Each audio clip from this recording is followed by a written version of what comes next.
దేవుని ప్రియమైన బిడ్డలారా, ప్రభువైన యేసుక్రీస్తు వారి నామంలో మీ అందరికీ నా హృదయపూర్వకమైన వందనాలు చెల్లిస్తున్నాను.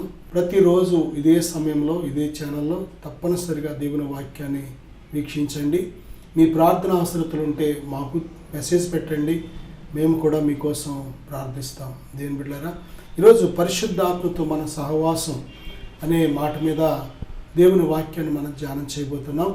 ప్రియబిడ్డ, చిన్న ప్రార్థన చేసుకుని దేవుని సహాయం తీసుకుందాం. పరిశుద్ధుడా, ఘనమైన తండ్రి, ఆకాశ మహాకాశాలు పట్ట జాలని దైవమా, వాక్యం ద్వారా మాతో మాట్లాడండి. ప్రభువా, మీ మాటలో జీవం ఉంది, శక్తి ఉంది, అధికారం ఉంది, మహిమ ఉంది నాయన, ప్రభావం ఉంది. ప్రభువా, ఒక్క మాట చాలు మా బ్రతుకు పూర్తిగా మారిపోవడానికి, మా హృదయాలు మారడానికి నాయన. అయ్యా, పడిన మా బ్రతుకులు లేవడానికి, చెడిన మా బ్రతుకులు బాగుపడడానికి ఒక్క మాట చాలు. మేము లోబడే హృదయాలు మాకు దయచేయి. వాక్యం ద్వారా మాతో మాట్లాడామని యేసుక్రీస్తు నామములో ప్రార్థిస్తున్నాను తండ్రి, ఆమేన్. ప్రియబిడ్డలారా, పరిశుద్ధాత్మతో మన సహవాసంలో మరి అనేక విషయాలు మనం ధ్యానం చేశాం. మరి మొదటిగా మనం చూస్తే పరిశుద్ధాత్మకు విరోధంగా మాట్లాడకూడదని, పరిశుద్ధాత్మను దూషించకూడదని, అలాగే పరిశుద్ధాత్మను ఉపేక్షించకూడదని, అలాగే పరిశుద్ధాత్మను నుండి తప్పిపోకూడదని, అలాగే పరిశుద్ధాత్మను శోధించకూడదని గడిచిన భాగాల్లో మనం ధ్యానం చేశాం. ఈ భాగంలో ప్రియబిడ్డలారా, బైబిల్ గ్రంథంలో మనం చూసినట్లయితే దెస్సలోనికీయులకు రాసిన మొదటి పత్రిక 5వ అధ్యాయం 18 నుంచి 22 వరకు ప్రతి విషయమునందును కృతజ్ఞతాస్తుతులు చెల్లించుడి అనే మాట మనం చూస్తున్నాం. ఆత్మను ఆర్పివేయకుడి అనే మాటను మనం చూస్తున్నాం. అక్కడ ప్రియబిడ్డలారా, పరిశుద్ధాత్మను ఆర్పివేయద్దు అని, ఆ ప్రక్కనే కూడా ఎల్లప్పుడూ కృతజ్ఞతాస్తుతులు చెల్లించమని కూడా బైబిల్ చెబుతుంది. ప్రతి విషయమునందును కృతజ్ఞతాస్తుతులు చెల్లించుడి, ఇలాగు చేయుట యేసుక్రీస్తునందు మీ విషయములో దేవుని చిత్తము. ఆత్మను ఆర్పకుడి, ప్రవచించుటను నిర్లక్ష్యము చేయకుడి, సమస్తమును పరీక్షించి మేలైన దానిని చేపట్టుడి, ప్రతి విధమైన కీడునకు దూరముగా ఉండుడి. పరిశుద్ధాత్మను మనము ఆర్పకూడదంటే ఒక దీపముతో పోల్చబడ్డాడు. ప్రియబిడ్డలారా, పరిశుద్ధాత్ముడు మనలను వెలిగించాడు అంటే అర్థం ఏంటంటే ఆయన మనలోకి వచ్చి నివాసం చేయడానికి ఆయన ఉన్నాడు కనుక, ఆయన కానీ మన జీవితం నుంచి బయటికి వెళ్ళిపోతే మనం ఆయన ఆర్పేసినట్టు లెక్క. పరిశుద్ధాత్ముడు మనలో ఎల్లప్పుడూ ఉండాలంటే దేవుడు చెప్పిన ఆజ్ఞలు మనం గైకొనాలి. ప్రియబిడ్డలారా, నా యందు మీరును మీ యందు నా మాటలు నిలిచి ఉండిని ఎడల అనే మాట మనం చూస్తున్నాం. నా యందు నిలిచి ఉండి మీ యందు నేనును నిలిచి ఉండును. చూసారా, ఆయన మనలో నిలిచి ఉండాలి అంటే అక్కడ ఒక కండిషన్ ఉంది. మనం ఆయనలో నిలబడాలి. నువ్వు ఆయన చెప్పిన మాట మీద నువ్వు నిలబడితే, ఆయన చెప్పిన మాట మీద నువ్వు నిలబడితే ఆయన నీలో నిలబడతాడు. ఆయన నీలో నిలబడతాడు. ఆయన ఇచ్చిన వాగ్దానం మీద ఆయన నిలబడతాడు. దేని ప్రియబిడ్డ, పరిశుద్ధాత్మను పొందుకోవడం ఎంత సులువో పరిశుద్ధాత్మను పోగొట్టుకోవడం కూడా అంతే సులువు. పరిశుద్ధాత్మను అందరూ పొందుకుంటున్నారు. ప్రార్థన చేస్తున్నప్పుడు, అలాగే వాక్యాన్ని వింటున్నప్పుడు, అనేక సభలలో, అనేక కూడికలలో, అనేక ప్రార్థనలలో, అనేక వాక్య సందేశాలు వింటున్నప్పుడు ప్రతి ఒక్కరి మీదకి పరిశుద్ధాత్ముడు వస్తున్నాడు. కానీ అందరి మీద నిలిచి ఉండలేకపోతున్నాడు. కారణం ఏంటంటే వారి హృదయాల్లో ఉన్న ఒక భయంకరమైన గుణం ఏంటంటే తను ఆర్పివేసుకుంటున్నారు. వాళ్ళు ఆర్పివేసుకోవడం అంటే పరిశుద్ధాత్మ వారి నుంచి వెళ్ళిపోయేలాగా వారు చేసుకుంటున్నారు. ప్రియబిడ్డలారా, మరి ఆర్పకుండా ఉండాలి అంటే ఇక్కడ బైబిల్ చెప్తుంది, ఎల్లప్పుడూ కృతజ్ఞతాస్తుతులు చెల్లించండి. ఎల్లప్పుడూ నీ హృదయంలో, ఎల్లప్పుడూ నీ హృదయంలో thank you Jesus, thank you Jesus, వందనాలు యేసయ్య అనే ఈ కృతజ్ఞత వచనం ఎల్లప్పుడూ ఉంటూ ఉండాలి. మనకు తెలియకుండా మన హృదయంలో, మన యొక్క గుండెలో ఒక హార్ట్ బీట్, లబ్ dub lub dub lub dub అనే హార్ట్ బీట్ ఎప్పుడూ వస్తూ ఉంటుంది. అది కేవలం 10 డెసిబెల్స్ ఉండడం వల్ల, మన వినే స్థాయి ఎక్కువగా ఉండడం వల్ల, అది చాలా తక్కువగా ఉండడం వల్ల ఆ శబ్దాన్ని మనం వినలేం. కానీ నిశ్శబ్దమైన రూమ్లో ఉన్నప్పుడు, మన శ్వాస తీసుకుంటున్నప్పుడు గాలి శబ్దం, గాలి బయటకు వచ్చే శబ్దం వినగలుగుతాం. నిశ్శబ్దమైన రూమ్లో ఉంటున్నప్పుడు మన యొక్క గుండె చప్పుడు కూడా అత్తవాను lub dub lub dub lub dub అని ఆ శబ్దాన్ని మనం వినగలుగుతాం. దేని ప్రియబిడ్డలారా, అలాగే చూడండి, గుండె చప్పుడు ఏ విధముగా మనము బ్రతికినంత కాలము ఆ యొక్క చివరి శ్వాస వరకు కూడా ఏ విధంగా గుండె శబ్దము చప్పుడు వస్తుందో, మన హృదయంలో కూడా ఒక చప్పుడు పెట్టాలి. అదేంటంటే, వందనాలు తండ్రి, వందనాలు ప్రభువా, వందనాలు Yesayya, thank you God, thank you Jesus, thank you Lord. ఈ మాట చాలా శక్తివంతమైన మాట. నీ ఆత్మ ఎప్పటికీ ఆరిపోదిక, నువ్వు శోధనలో పడవిక, మెలకువగలిగి ఉండేలాగా నేను చేస్తుంది ఈ మాట. మెలకువగలిగి ప్రార్థన చేయండి. మీరు శోధనలో ప్రవేశించుకున్నట్లు మెలకువగలిగి ప్రార్థన చేయండి. నిజమే దేవులారా, ఈ మెలకువగా నేను చేసే ఒక ఉన్నతమైన మాట ఏమిటంటే, దేవుడు అభిషేకించిన మాట థ్యాంక్ యూ జీసస్. దేవునికి ఎల్లప్పుడూ కృతజ్ఞత. నువ్వు కూర్చున్నా, నుంచున్నా, పడుకున్నా, తింటున్నా, మాట్లాడుతున్నా, పని చేస్తున్నా, ఉద్యోగం చేస్తున్నా, వ్యాపారం చేస్తున్నా, ఇంటి పని చేస్తున్నా, నువ్వు పడుకున్నా, ఆఖరికి ఎక్కడ ఉన్నా, ఏ పని చేస్తున్నా, వందనాలు తండ్రి, వందనాలు యేసయ్య, వందనాలు ప్రభువా. ఒక్క మాట కృతజ్ఞత వచనం. దేవునికి ఎల్లప్పుడూ కృతజ్ఞతాస్తుతులు, అన్ని విషయాల్లో కృతజ్ఞతాస్తుతులు. దేని ప్రియబిడ్డలారా, యోబును చూసినట్లయితే ఆఖరికి భయంకరమైన శ్రమ, శోధన వచ్చి తన విశ్వాసం బహుగా పరీక్షించబడే టైంలో కూడా దేవునికే మహిమ కలుగునుగా అంటున్నాడు. యెహోవా ఇచ్చెను, యెహోవా కొనిపోయెను, ఆయన నామమునికే స్తుతి కలుగునుగా. ఎంత గొప్ప పవర్ఫుల్.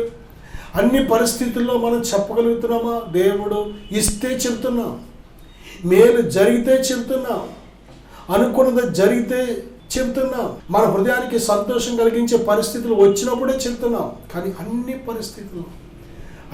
పరిస్థితుల్లో దేవునికి కృతజ్ఞతాస్తుతులు చెల్లించే హృదయం చాలా పవర్ఫుల్. అది చాలా శక్తివంతమైనది. అపొస్తలులు జైలులో కూడా, ఖైదులో ఉండి కూడా దేవుని పాటలు పాడి స్తుతిస్తున్నారు. దేవుని ఎల్లప్పుడూ స్తుతించడం అనేది, కృతజ్ఞతాస్తుతులు చెల్లించడం అనేది చాలా శక్తివంతమైన హృదయానికి మాత్రమే సాధ్యం. ఆ వ్యక్తి దేవుణ్ణి ఎంతో ప్రేమిస్తేనే కానీ అది సాధ్యం కాదు. దేవుడు చెప్పాడు, నీ పూర్ణ హృదయంతో, నీ పూర్ణ ఆత్మతో, నీ పూర్ణ శక్తితో నీ దేవుడని యెహోవాను ప్రేమించాలనే మాట ఎవరికి సాధ్యమంటే అలాగ ప్రేమించేవారికి మాత్రమే సాధ్యం. నా సహోదరుడా, నువ్వు దేవుని నీ హృదయంలో ఎల్లప్పుడూ స్తుతించి కృతజ్ఞతాస్తుతులు చెల్లించే గుణం నీకు లేకపోతే నీలో ఉన్న పరిశుద్ధాత్ముడు నేను విడిచి వెళ్ళిపోతారు. దేవుని ప్రియబిడ్డ, మేలు జరిగితే ఒకలాగా, ఒకడు శ్రమ వస్తే ఒకలాగా, నీ రియాక్షన్ 2 రకాలుగా ఉంటే మాత్రం దేవుడు నీలో ఉండలేడు. ప్రియబిడ్డ చూడండి, పరిశుద్ధాత్మ దేవుడు ఎల్లప్పుడూ నీలో వెలిగించబడాలి, రగిలించబడాలి. నీ ఆత్మీయ జీవితం ఎల్లప్పుడూ వెచ్చగా ఉండాలి, అనేకులకు దీవెనకరంగా ఉండాలి అంటే ఎల్లప్పుడూ కృతజ్ఞతాస్తుతి చెల్లించే ఆ యొక్క మనస్సు మనలో ఉండాలి. ఆత్మను ఆర్పివేయద్దు. దేవులారా, కృతజ్ఞతాస్తుతులు చెల్లించే ఆ హృదయం నీలో లేకపోతే నీ హృదయం ఆటోమేటిక్గా శోధన పడిపోతుంది. తిట్టుకుంటూ ఉంటావు, శపించుకుంటూ ఉంటావు, లేకపోతే బూతులు మాట్లాడుతూ ఉంటావు, అబద్ధాలు మాట్లాడుతూ ఉంటావు, లేకపోతే వ్యర్థమైన సంభాషణ వచ్చేస్తూ ఉంటాయి, విస్తారంగా మాట్లాడుతూ ఉంటావు మనుషులతో నీ సంభాషణ రకరకాలుగా నీ ఇంటి గుట్టు బయట పెట్టుకుంటావు, ఒకరి గుట్టు ఒకరితో చెప్పేస్తావు. దీనివల్ల ఎన్ని సమస్యలు, నీ నోటి వల్ల వచ్చే ఎన్ని సమస్యలు ఉంటాయో, నోరు 4 అదుపులు లేకపోతే ఎన్ని సమస్యలు వస్తాయో అవన్నీ కూడా తెచ్చేసుకుంటావు. అందుకే ఎల్లప్పుడూ మన నోరు, నాలుక, మన పెదవులో దేవునిని కృతజ్ఞతాస్తుతులు చెల్లించే వాటిని ఉపయోగించినట్లయితే నీ బ్రతుకు దినాలన్నీ కూడా కృపాక్షేమములే వస్తాయి. నోటిని అదుపు చేసుకునేవాడు జ్ఞానవంతుడు. నోటిని అదుపు చేసుకునేవాడు తనకి మంచి రోజులు తన కోసం ఎదురు చూస్తూ ఉంటాయి. నోటిని, నాలుకను అదుపు చేసుకునేవాడు తన సర్వ శరీరాన్ని కూడా స్వాధీనం అందించుకోగలుగుతాడు. ప్రియబిడ్డలారా, దేవుణ్ణి ఎంతగా నువ్వు కృతజ్ఞతతో స్తుతిస్తావో, దేవుణ్ణి ఎంతగా నీ నోటితో జెహోవాలో అర్పిస్తూ ఉంటావో అంతగా నీ ఆత్మ ఫలవంతంగా ఉంటుంది. దేవుడు నీతో మాట్లాడడానికి ఎల్లప్పుడూ నువ్వు సిద్ధంగా ఉన్నట్టు, నీ హృదయం మెలకువగలిగి ఉన్నట్టు. ప్రియబిడ్డ, ఎల్లప్పుడూ కృతజ్ఞతాస్తుతులు చెల్లించినట్లయితే నీ ఆత్మ వెలుగుతూ ఉంటుంది. ఒక దీపం లేక ఒక ప్రమిదలో ఏ విధంగా నూనె పోస్తే ఆ యొక్క ఒత్తి వెలుగుతూ ఉంటుందో, అలాగే నీ ఆత్మ, నీలో ఉన్న పరిశుద్ధాత్మ ద్వారా వెలిగించబడి అలాగా అనేకులకు వెలుగునిచ్చే ఒక దీపం ఎలాగైతే వెలిగినప్పుడు వెలుగు వస్తూ ఉంటుందో, ఒక క్రొవ్వొత్తి వెలుగుతున్నప్పుడు ఏ విధంగా దేవుని బిడ్డ వెలుగు వస్తుందో, నీ ఆత్మీయ జీవితం కూడా అనేకులకు వెలిగించే వాటిగా ఉంటూ ఉంటుంది. హెబ్రీ పత్రిక 10:29 దేవుని కుమారుని పాదములతో త్రొక్కి తాను పరిశుద్ధపరచుటకు సాధనమైన నిబంధన రక్తమును అపవిత్రమైన దానిగా ఎంచి కృపకు మూలమగు ఆత్మను తిరస్కరించిన వాడు ఎంత ఎక్కువైన దండనకు పాత్రుడుగా ఎంచబడునని తోచును. దేవుని బిడ్డలారా, పరిశుద్ధాత్మను ఆర్పివేయకూడదు, పరిశుద్ధాత్మను తిరస్కరించకూడదు. ప్రభువైన యేసుక్రీస్తు వారిని గురించిన సువార్త అందరికీ అంతటా ప్రకటించబడుతుంది. సువార్తను తృణీకరిస్తున్నావు అంటే యేసుక్రీస్తు ప్రభు వారిని పాదములతో త్రొక్కి అవమానపరుస్తున్నావు. యేసుక్రీస్తు ప్రభు వారిని పాదములతో తొక్కి అవమానపరచడమే కాదు, నీలో నిత్య నివాసం ఉండడానికి వచ్చి, నీకు సహాయం చేయడానికి వచ్చి, నేను బలపరచడానికి వచ్చిన పరిశుద్ధాత్మ దేవుని తిరస్కరిస్తున్నావు. ప్రియబిడ్డలారా, ఎంత దండన మనం తెచ్చుకుంటున్నామో తెలుసు. ఈ కడవరి దినాల్లో దేవుడు మనల్ని ప్రేమించి అందరికీ సువార్త ప్రకటింపచేస్తున్నాడు. కానీ సువార్తకు అందరూ లోబడట్లేదు, సువార్తకు అందరూ చెవి హృదయం ఇవ్వట్లేదు. ప్రియబిడ్డలారా, సువార్తకు లోబడలేనప్పుడు యేసుక్రీస్తు ప్రభు వారికి లోబడవు కదా. అంతేకాదు, యేసయ్యను నీ కాళ్ళతో త్రొక్కి నువ్వు ఆయన అవమానపరుస్తున్నావు. అంతేకాదు, నిన్ను బలపరచడానికి వచ్చిన పరిశుద్ధాత్మను నువ్వు తిరస్కరిస్తున్నావు. ప్రభువైన యేసుక్రీస్తు వారి రక్తాన్ని అపవిత్రమైన దానికి ఎంచుతున్నావు. నిన్ను పరిశుద్ధపరచడానికి దేవుడు తన రక్తాన్ని చిందిస్తే దాన్ని అపవిత్రమైన దానికి ఎంచుతున్నట్టు లెక్క. దేని ప్రియబిడ్డలారా, మోషే చెప్పిన ఆజ్ఞలో వ్యభిచరించవద్దు, వ్యభిచరిస్తే వ్యభిచారం చేసిన వాడికి రాళ్లతో కొట్టి చంపాలి, తల్లిదండ్రులు సన్మానించకపోతే, తల్లిదండ్రుల మీద లేచిన దూషించిన వాడికి మరణశిక్ష. చూడండి, 2-3 సాక్షుల నోట ఎంత కఠినమైన శిక్షలు పూర్వకాలంలో పూర్వీకులు అనుసరించారు. మోషే ఆజ్ఞను ధిక్కరిస్తేనే అంత భయంకరమైన శిక్ష వచ్చినప్పుడు, దేని ప్రియబిడ్డ, ప్రభువైన యేసుక్రీస్తును నీ కోసం చేతులు చాపి ఎదురు చూస్తున్నా, నీకోసం వెల చెల్లించిన ఆ ప్రభువును నువ్వు తిరస్కరించినట్లయితే, ప్రియబిడ్డ, నిన్ను బలపరచడానికి, నిన్ను సిద్ధపరచడానికి వచ్చిన పరిశుద్ధాత్మను తిరస్కరించినట్లయితే, దేని ప్రియబిడ్డ, ఎంత దండనకు మనం గురి అవుతామో ఒక్కసారి ఆలోచించి. దేవుడు ప్రేమ స్వరూపి, శాంత స్వరూపి కనుక ఎంతగా మనల్ని ఓర్చుకుంటున్నాడో, ఎంతగా మన వైపు ఎదురు చూస్తున్నాడో. యోహాను సువార్త 14:17-18 చూసినట్లయితే, లోకము ఆయనను ఎరుగదు, ఆయనను చూడదు గనుక ఆయనను పొందనేరదు. మీరు ఆయనను ఎరుగుదురు, ఆయన మీతో కూడా నివసించును, మీలో ఉండును, మిమ్మును అనాథులనుగా విడువను, మీ వద్దకు వత్తునని ప్రభు చెప్పారు. లోకానికి నీకు తేడా ఏంటి? ప్రభువైన యేసుక్రీస్తు వారిని ఎరిగిన నీవు పరిశుద్ధాత్మని ఎరుగుదు. యేసును ఎరిగినవాడు పరిశుద్ధాత్మని ఎరిగినవాడు. యేసుని ఎరిగినవాడు తండ్రిని ఎరిగినవాడు. అందుకే ఫిలిప్ అంటాడు, తండ్రిని మాకు ఒక్కసారి కనబరచమన్నప్పుడు, ఫిలిప్పు, నేను ఎంతకాలము మీ వద్ద ఉండినను నీవు నన్ను ఎరుగవా? నన్ను చూసినవాడు తండ్రిని చూచి ఉన్నాడు కనుక తండ్రిని మాకు కనబరచమని ఎలా చెప్తున్నావని ప్రభు చెప్పిన మాట చూస్తే, నువ్వు ప్రభువైన యేసుక్రీస్తుని ఎరిగిన వాడు అయితే తండ్రిని ఎరిగినవాడు, ప్రభువైన యేసుక్రీస్తుని ఎరిగిన వాడు అయితే పరిశుద్ధాత్మని ఎరిగినవాడు. బైబిల్ చెప్తుంది, యోహాను సువార్త 1:1 చూస్తే, దేవుడు వాక్యమై ఉన్నాడు. వాక్యాన్ని నువ్వు తెలుసుకుంటున్నప్పుడు యేసుక్రీస్తు ప్రభువారిని తెలుసుకుంటున్నావు. వాక్యము నీకు తెలిసినట్లయితే యేసును నువ్వు తెలుసుకున్నావు. యేసును తెలుసుకున్నావు అంటే పరిశుద్ధాత్మను తెలుసుకున్నావు. ఈ లోకం వాక్యానికి సువార్తకు చోటు ఇవ్వలేదు కనుక, వాక్యానికి చోటు ఇవ్వలేదు కనుక యేసుని ఎరుగదు. యేసుని ఎరుగదు కనుక ఆయన పంపించిన పరిశుద్ధాత్మను కూడా ఎరుగదు. ఈ లోకం ఆయన ఎరుగదు కనుక ఆయనను పొందనేరదు. చాలా మంది దేవునిని ఎరిగి కూడా, యేసుక్రీస్తు ప్రభువారిని వాక్యము ద్వారా ఎరిగి కూడా పరిశుద్ధాత్మను ఎరగమన్నట్టున్నవాడు ఎంతో మంది. చాలా మంది పరిశుద్ధాత్ముడు ఉన్నాడన్న సంగతి మాకు తెలియదండి. చూడండి ఎంత భయంకరమైన మాట.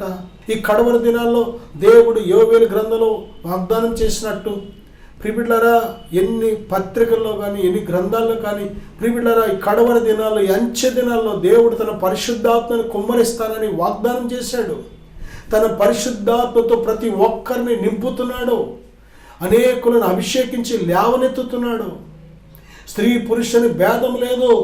ఈ గొప్ప మహోన్నతమైన పనిలో, దేవుని సువార్త పనిలో ఎంత మందినో దేవుడు లేవనెత్తుతున్నాడు. జ్ఞానవంతులు లోబడకపోతే జ్ఞానం లేని వారిని వాడుకుంటున్నాడు. బలవంతులు లోబడకపోతే బలహీనైన వారిని లేవనెత్తి వాడుకుంటున్నాడు. చాలామంది వారికి అనేకమైన ఈ లోక సంబంధమైన వాటిని బట్టి గర్వించి దేవునికి లోబడలేకపోతున్నారు. చాలామంది దేవుని ప్రియబిడ్డలారా తగ్గించుకొని, ప్రియబిడ్డలారా, పెంట కుప్పల మీద ఉన్న వారు లోబడడం వల్ల వారిని సింహాసనాల మీద దేవుడు ఎక్కించి కూర్చోబెడుతున్నాడు. కారణం ఒబీడియన్స్ ఈజ్ ద కీ. విధేయతే తాళపు చెవి. నువ్వు దేవునికి ఎంతగా లోబడతావో దేవుడు అంత ఉన్నతమైన స్థానం మీద నిన్ను కూర్చోబెడతాడు. ఉన్నతమైన పాత్రగా దేవుడు నిన్ను వాడుకుంటాడు. నా సహోదరుడా, సహోదరి, దేవుడు నిన్ను వాడుకునే సమయం నీకు అర్థం అవ్వట్లేదు. ఆయన నీలో ఉంచిన పరిశుద్ధాత్మ ద్వారా ఆయన చేయాలని ఆయన ఆలోచన చేసిన కార్యాలు నీకు తెలియట్లేదు కనుకనే ఆయన పరిశుద్ధాత్మను కూర్చి నువ్వు ఆలోచన చేయట్లేదు. పరిశుద్ధాత్ముడు ఉన్నాడన్న సంగతే చాలామందికి తెలియట్లేదు. పరిశుద్ధాత్ముడు అంటే ఎమోషన్స్, ఫీలింగ్స్ అనుకుంటున్నారు. ఫీలింగ్స్, ఎమోషన్స్ కాదు. పరిశుద్ధాత్మ ద్వారా ప్రేమ కుమ్మరించబడుతుంటుంది. పరిశుద్ధాత్మ ఫలాలు నీ లోపల పనిచేస్తూ ఉంటాయి. ప్రేమ, సంతోషం, సమాధానం, దీర్ఘశాంతము, దయాళత్వము, మంచితనము, విశ్వాసము, ఆశానిగ్రహము, ఇవన్నీ ఈ 9 ఫలాలు దేవుని స్వభావం, దేవుని హృదయం, దేవుని గుణం, దేవుని స్వరూపమై, దేవుని పోలికవి, అదంతా నీలో కనబడుతూ ఉంటుంది. పరిశుద్ధాత్మ బాప్తిసం పొందినప్పుడు అనుభవాలే కాదు, దేవుని ప్రియబిడ్డలారా, పరిశుద్ధాత్మ వరాన్ని పొందుకున్నప్పుడు మాట్లాడే భాషలే కాదు, ఎల్లప్పుడూ దేవుని ఆత్మ కలిగిన వ్యక్తి ప్రభుని యేసుక్రీస్తును ప్రభుని ఒప్పుకుంటాడు, క్రమంగా నడుచుకుంటాడు. పరిశుద్ధాత్మ కలిగిన వ్యక్తి వాక్యానుసారంగా జీవిస్తాడు. పరిశుద్ధాత్మ కలిగిన వ్యక్తి దేవుని కోసం ప్రత్యేకించబడిన ఆ పిలుపుకు తగినట్లు జీవిస్తాడు. దేవుని ప్రియబిడ్డ, పరిశుద్ధాత్మను తిరస్కరించద్దు. పరిశుద్ధాత్మను అనుమానించుకో. ఆయన ఉన్నాడా లేదా అనేది అనుమానం రానివద్దు. యేసయ్య ఇచ్చిన వాగ్దానం అది. ఆయన మీలో ఎల్లప్పుడూ నివసించును. యేసయ్య నిన్ను అనాథగా విడిచిపెట్టలేదు. నువ్వు ఒంటరివి కాదు, అనాథవు కాదు. ప్రభు నీతో ఉన్నారు. మర్చిపోవద్దు, ప్రభు నీతో ఉన్నారు. ఆయన నిన్ను తన రక్తంతో కడిగి నీ దేహాన్ని ఆయన నివసించే దేవాలయంగా ఎన్నుకున్నాడు. నా సహోదరుడా, సహోదరి, మర్చిపోవద్దు. ఈ విషయాన్ని ఎప్పుడు మర్చిపోవద్దు. ఆయన నీలో ఉన్నాడు. నువ్వు యేసుని ఎరిగిన వ్యక్తివైతే పరిశుద్ధాత్మని ఎరిగి ఉన్నావు. వాక్యం ఎరిగిన వ్యక్తివైతే పరిశుద్ధాత్మని ఎరిగి ఉన్నావు. వాక్యానికి లోబడుతున్న వ్యక్తివైతే పరిశుద్ధాత్మకు లోబడి జీవిస్తున్నావు. చిన్న ప్రార్థన చేద్దాం, విశ్వాసంతో ఏకీవిద్దాం. పరిశుద్ధుడా, ప్రేమగల తండ్రి, నాయన, ఈ భూమి మీద మమ్మలను అనాథలుగా విడవలేదు. నీ పరిశుద్ధాత్మను మాకు సంచకరువు ఇచ్చావు. నాయన, ఈ మట్టి మానవ నేత్రాలకు ఆయన కనబడడు, కానీ ఆత్మతో, హృదయముతో మేము మీతో నడవగలం. మీరు చెప్పారు, హృదయ శుద్ధి గల వారు ధన్యులు అన్నావు, వారు దేవుని చూచెదరు అన్నావు. నాయన, మా హృదయాన్ని ప్రభా నిత్యము శుద్ధి చేసుకొని మీతో సహవాసం చేయుటకు సహాయం దయచేయండి. ప్రభా, మీ ఆత్మకు విరోధమైన కార్యాలు ఏమైనా ఉంటే దయతో క్షమించండి, సరిచేయండి. మీ ఆత్మతో నింపండి, మళ్ళీ తిరిగి మీతో అంటుకట్టండి, మీ నిత్య జీవంతో నింపమని యేసుక్రీస్తు నామములో ప్రార్థిస్తున్నాను తండ్రి. ఆమేన్. God bless you.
నా పేరు లక్ష్మి అండి. గత నెలలుగా నేను చాలా ఇబ్బంది పడుతున్నానండి. నాలో దురాత్మ అయితే తెలియదు, లేకపోతే నాకు ఈ బాధలో తెలియదు. 8 హాస్పిటల్ తిరిగానండి, కానీ ఫస్ట్ శుక్రవారం చేయించుకున్నాను, కొంచెం స్వస్థత చేసింది. మళ్ళీ 2వ శుక్రవారం కూడా నేను చేయించుకోవాలని నాలో ఆశ ఉందండి. ఉన్నప్పటికీ వదిలిగారిని అడిగితే తర్వాత చేయించుకుంది కానీ అన్నారు. అన్న తర్వాత నేనే వచ్చేసాను, పిల్లల వెనకాల వచ్చేసాను. ఇక్కడికి వచ్చేపాటికి ఏంటో నాకైతే తెలీదు. తలలో నుంచి చాలా బాధ వచ్చింది. బాధ వచ్చి జుట్టు పీక్కుండా వరకే తెలుసు. పైకి ఎక్కాను, ఇంకా ఎలా పడిపోయానో నాకే తెలీదు. 2 సార్లును వెనుపోస చాలా తెల్ల నొప్పి చేసింది. తల అయితే బరువు అప్పుడే తగ్గింది. కానీ 6 నెలలు బట్టి నేను ఎలాగున్నానో ఎలా చేస్తున్నానో నాకే తెలియలేదు. నాకు దేవుడు గొప్ప విడుదల ఇచ్చాడండి, చాలా మంచి శక్తిని బలాన్ని ఇచ్చాడండి. 6 నెలలు అయిందండి నేను ఇలా తయారయ్యి. మళ్ళీ దేవుడు నాకు ఈరోజు మంచిగా ఇలాగ ఇచ్చాడండి. నాకు నాలో ఉన్న దురాత్మ పోయిందండి. ఈ కీడెనక లేదు మేలుందని నమ్ముచున్నానండి. అలాగే నా కుటుంబం అంతా సన్నిధిలో ఉండాలని ఒక ఆశ అండి. ఇంక నాకు ఏ ఆశ లేదండి. నా జీవితకాలం అంతా దేవుడికి రుణపడండి, దేవుడితో నడుస్తానని వాగ్దానం చేశానండి. ఈ రోజు నుంచి నాలో ఉన్న దురాత్మలు అయితే, చెడు చూపులు అయితే, పాపక్రియలు అయితే ఏమీ లేకుండా దేవుడి కొరకే బతకాలని నేను నిర్ణయం తీసుకున్నానండి. దేవుడు నాకు ఎంతో శక్తిని బలాన్ని ఇచ్చి ఆరోగ్యాన్ని ఇచ్చాడండి. ఆపరేషన్ పడుతున్నప్పటికీ కూడా నాకు చాలా నొప్పి ఏమీ లేదండి. ఇప్పుడు చాలా ఆరోగ్యంగా ఉన్నానండి. నాలో నాకే సాక్ష్యం దేవుడు దీవించిన కాక.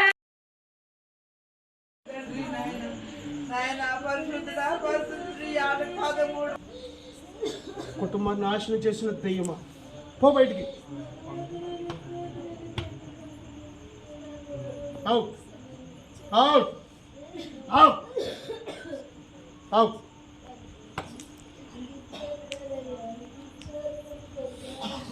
దేవుడికి వందనాలండి. నా పేరు వరహాలండి, పెత్తాడిపల్లి అండి. నేను వ్యవసాయం పని చేస్తానండి. వ్యవసాయం పని చేస్తాను. మా ఆవిడ మన చర్చికి వెళ్తుందండి. మా ఆవిడ నేను ఎన్నోసార్లు మా ఆవిడ చర్చికి రావచ్చు కదా ఎన్నోసార్లు అనేదండి. నేను వెళ్ళేవాడిని కాదండి. మామూలుగా ఈ తాగుడికి బాగా వ్యానస్గా అయిపోయి నేను ఎప్పుడు చెప్పినా ఎన్నిసార్లు చెప్పినా సరే వెళ్ళేవాడిని కాదండి. అలాగా కొన్నాళ్ళకి ఈ తాగడం చేయడం ఇంటికాడ పిల్లలనేది కూడా పట్టించుకున్నాను కాదు. అలా కొన్ని నెలలు అలా జరిగాక ఇంకా సరే నేను బండి మీద ఒక దగ్గరికి ఏదో పని మీద వెళ్తుంటే బండి కుక్ అయిపోయింది. అవతల నాకు కూడా గట్టిగా దెబ్బలు తోలేయండి. మా పక్కనే ఒక ఇదంతా ఒక మనిషి ములిపోయింది, గొయ్య కూడా ఉంది, అందులో కూడా వెళ్ళకుండా రోడ్డు మీదే పడిపోయింది. నేను అప్పుడు అనుకున్నాను, ఏంటి మా ఆవిడ దేవుళ్ళలోకి వెళ్తుంది, ఆ దేవుడే నన్ను ఎంతో కాపాడాడు అనుకున్నాను. అయినా సరే మళ్ళీ ఈ దెబ్బలు మారినా సరే మళ్ళీ నేను మానలేకపోయానండి. ఇంకా నావలేదని చర్చికి ఏదేలాగా మా పాస్టర్ గారు స్వామి గారు కేకేస్తే ఇలా అలాగ ఇంకా ప్రార్థనలు ఇవన్నీ చేసి ఇలాగా అలా రక్షణ తీసుకున్నాండి. ఇప్పుడైతే నా పిల్లలేంటి శుభ్రంగా అన్యాయంగా ఉంటున్నాము. ఇంకా దేవుళ్ళకి వెళ్ళాక ఇంకా నాకు మాత్రం తేలిగ్గా ఉంటుంది, శుభ్రంగా ఆనందంగా ఉంటుంది. ఇప్పుడైతే కొంత పిల్లలనేటి కొంచెం బాగా చూసుకుంటున్నానండి. పర్లేదు, తేలిగ్గా ఉంటుందండి నాకు. దేవుని నాకు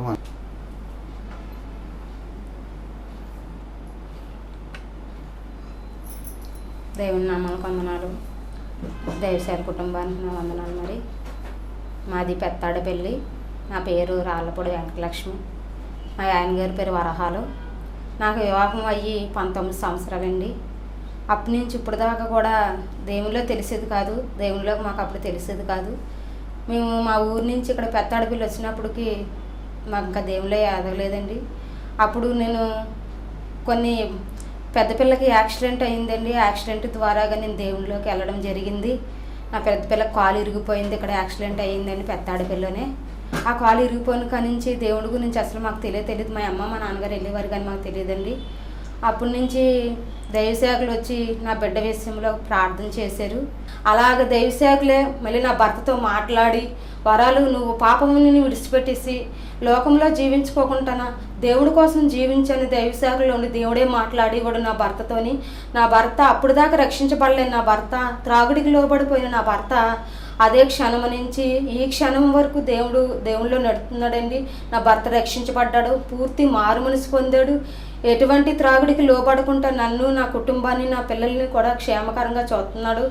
ఆయనకి ఏమి ఇచ్చిన ఆయన రుణమైతే నేను తీర్చలేను. దేవుడి సన్నిధిలో గడపడానికి దేవుడే మాకు ఇచ్చిన కృప ఇది. దేవుడు మాకు ఇచ్చిన కృపే. దైవ సేవకుల ద్వారా దేవుడే మాతో మాట్లాడాడు. నా భర్తను రక్షించాడు, నన్ను రక్షించుకున్నాడు. నా బిడ్డలు కూడా దేవుళ్ళలో ఎదుగుతున్నాము. నా కుటుంబం అంతా కూడా కేవలం ఇలా బ్రతికి ఉన్నామంటే దేవుని కృపేనండి. అందరికీ వందనాలు. నా పేరు శాంతి. నాకు ఒక అక్క, మా అమ్మ, మా నాన్న, మీ నలుగురం ఉంటాం ఇంట్లో. మా నాన్న బాగా త్రాగేవాడు. చర్చికి రమ్మంటే వచ్చేవాడు కాదు. మా అమ్మ, నేను, మా అక్క చర్చికి వెళ్ళేవాళ్ళం. ఎప్పుడు రమ్మన్నా సరే రాను అనేవాడు. వస్తాను వెళ్ళండి అనేవాడు కనుక వచ్చేవాడు కాదు. అప్పుడు అలా సాగుతుండగా ఒకరోజు ఫాస్ట్ గారు చర్చికి రామంటే చర్చికి తీసుకొచ్చారు. అప్పుడు ఎడిటింగ్ ప్లే చేశాక కొన్ని రోజులు బాగానే ఉన్నారు. మా నాన్న త్రాగు నుండి పూర్తిగా విడిపించాడు దేవుడు. ఇప్పుడు మా నలుగురం బాగానే ఉంటున్నాం. చర్చికి వెళ్తున్నాము. నలుగురం బాగానే ఉంటున్నాం. మా కుటుంబాన్ని బాగా చూసుకుంటున్నాడు మా నాన్న. ఇంతవరకు మా అమ్మని కొట్టేసేవాడు. ఇంతవరకు మా నాన్న దగ్గరికి వెళ్ళాలంటేనే భయం వేసేసేది. కానీ ఇప్పుడు మా నాన్నతోనే ఉంటున్నాము. మా నాన్న మాతోనే ఉంటున్నాడు, బాగుంటున్నాడు, చర్చికి వస్తున్నాడు.